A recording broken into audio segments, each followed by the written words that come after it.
Fishkin-Techstination, your destination for gadgets and gear. I'm Fred Fishkin. It's been a while since we've talked about 3D printers, and they've come a pretty long way.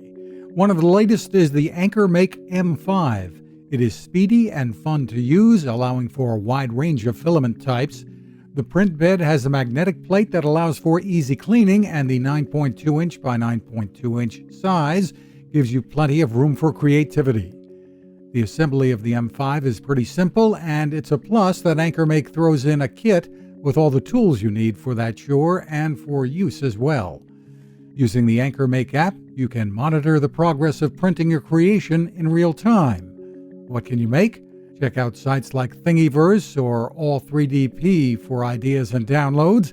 The AnkerMake M5 3D printer sells for about $800. You can find us at Techstination.com. I'm Fred Fishkin. Now this.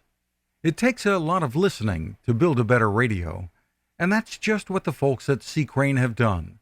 Bob Crane and his crew, nestled among the rivers and tallest trees in the world in Fortuna, California, have made a habit of listening to their customers. And that's just what they've done in building the CC Skywave SSB, the Swiss Army knife of portable radios. For everyday listening to AM or FM in the yard or patio or on the nightstand without having to drain a mobile phone battery, it's a great companion. But it is also a companion equipped for NOAA weather information and alerts that can be life-saving. You can listen to FEMA and Coast Guard transmissions too. Beyond all of that, you can tune into shortwave signals from around the world. It's compact, easy to take with you, and built to last. The CC Skywave SSB. Click on the link at Techstination.com.